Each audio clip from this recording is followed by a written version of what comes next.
This week at NASA.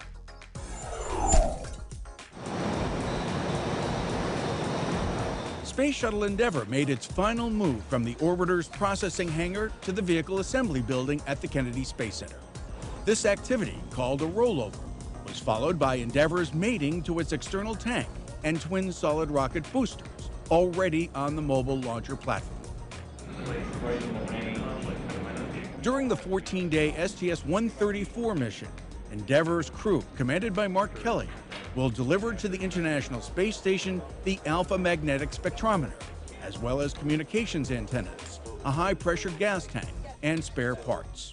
Targeted to launch on April 19th, STS-134 will be the 36th shuttle mission to the International Space Station and Endeavour's final scheduled flight. I've seen it now within the administration.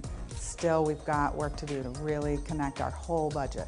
Deputy Administrator Lori Garver completed a whirlwind tour of NASA facilities in California, updating the Golden State Centers on the President's fiscal year 2012 budget proposal for the agency. Garver participated in town hall employee presentations at the Ames Research Center in Northern California, the Dryden Flight Research Center at Edwards Air Force Base, and the Jet Propulsion Laboratory in Pasadena. She also met with the Glory satellite launch team at Vandenberg Air Force Base.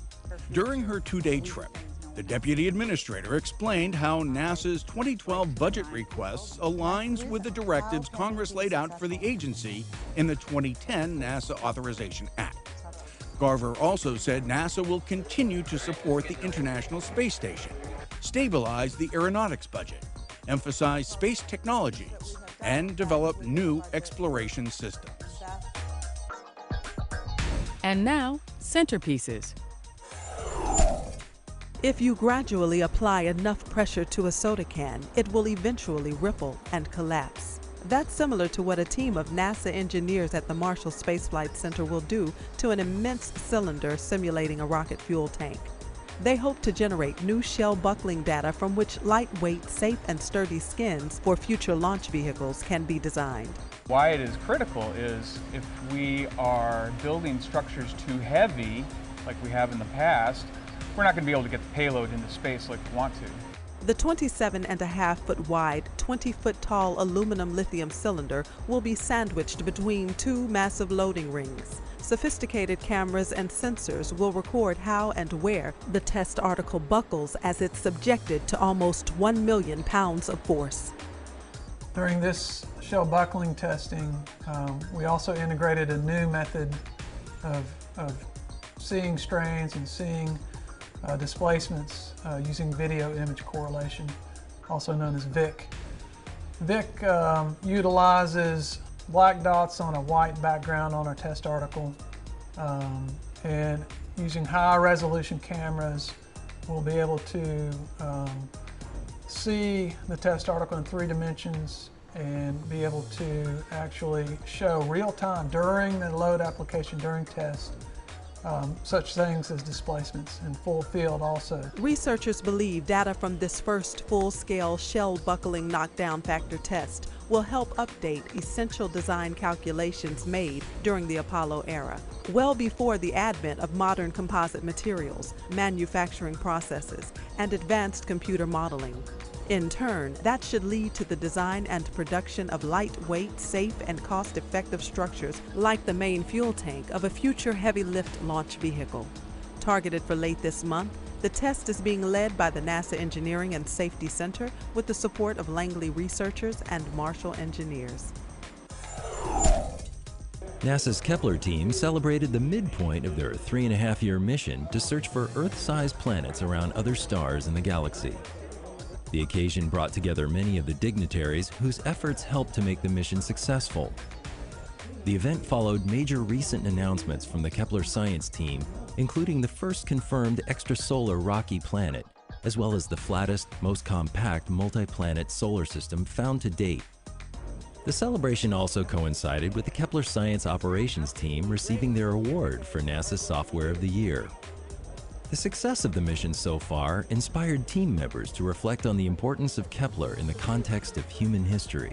This is a celebration that's larger than just a single mission, just a NASA mission, just a bunch of scientists getting together. This is a mission that's answering some of the most fundamental questions that every person wonders about at night when they look up at the stars. The night was a rare opportunity for the diverse Kepler team to raise their glasses and toast their achievements, both past and present, and to acknowledge high expectations for future discoveries to come. We have a team of 4 over here, you're team 5. Team of 3 is team 6. 24 teachers became students for a week during the Virginia Aerospace Science and Technology Scholars Teacher Institute. The institute, held at NASA Langley Research Center in Hampton, was designed to give educators the tools they need to bring the excitement of NASA content to their students. This time we have 25 STEM teachers, so science, technology, engineering, and math teachers that are coming to us from across the state. They are high school teachers, and they're coming to us for the week to learn about NASA materials curriculum that they could integrate into their classroom. We are using Mars as a context, planning a Mars mission, much like the Summer Academy for the students. Teachers heard from planetary scientists and engineers who actually worked on Mars missions.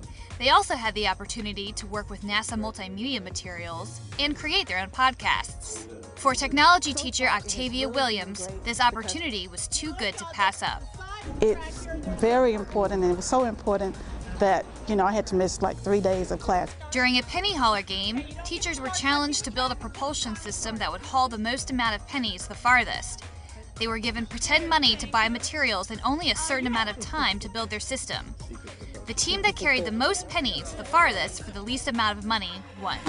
The past day and a half, they've really learned about the science. Today, they're learning about the engineering and the engineering design process. And what we're trying to do with this week is give them activities and have them actually do activities that they could easily take back to the classroom. For many of these teachers, the Institute offered them a fresh perspective and introduced them to new ideas. Oh my gosh, it's fabulous. I just can't get enough of it. We've only done 2 days and I could go back with so much stuff to use in my classroom. We still got 2 more days to go, so I'm really excited. And that's This Week at NASA. For more on these and other stories, log on to www.nasa.gov.